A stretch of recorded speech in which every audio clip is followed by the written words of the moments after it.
Hello guys, welcome back to VVK lucky vlogs. ఈరోజు మనం ఎంతో టేస్టీగా ఉండే డ్రమ్ స్టిక్ మటన్ కర్రీ ఎలా చేసుకోవాలో చూసుకుందాం. దానికోసం నేను 2 kgs మటన్ని తీసుకున్నానండి. పసుపు ఉప్పుతోని నీట్గా క్లీన్ చేసి పెట్టుకున్నాను.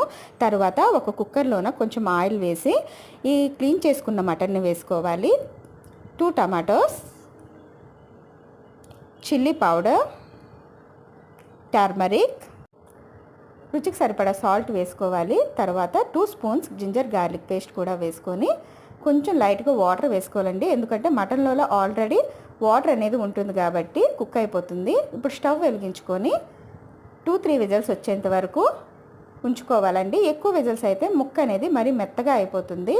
ఇప్పుడు వేరే కళాయి పెట్టుకొని అందులో ఆయిల్ వేసుకొని సన్నగా తరిగిన ఉల్లిపాయలు, పచ్చిమిర్చి చీలికలు, కరివేపాకు వేసుకొని గోల్డెన్ బ్రౌన్ వచ్చేంత వరకు వాటిని బాగా వేపుకోవాలి. అందులో 1 స్పూన్ అల్లం వెల్లుల్లి పేస్ట్ కూడా వేసుకొని పచ్చివాసన పోయేంత వరకు వేపుకోవాలండి. తర్వాత మనం బాయిల్ చేసుకున్న మటన్ కూడా అందులో వేసేసుకోవాలి.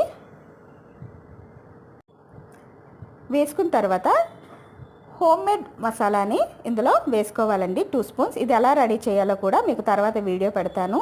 తర్వాత డ్రమ్ స్టిక్ కర్రీ బాయిల్డ్ ఎగ్స్ని కూడా వేసుకొని కొంచెం కలుపుకొని దానిపై మూత పెట్టేసుకొని ఒక 10 నిమిషాలు అలాగే వదిలేయాలి. చూసారా ఆయిల్ అనేది ఎలా పైకి తేలిందో. ఇప్పుడు అందులో మీట్ మసాలా వేసుకొని కోరియాండర్తో గార్నిష్ చేసుకుంటే మనకెంతో టేస్టీగా ఉండే drumstick mutton curry ready అండి. టేస్ట్ చేయండి guys. Subscribe to my channel. Bye.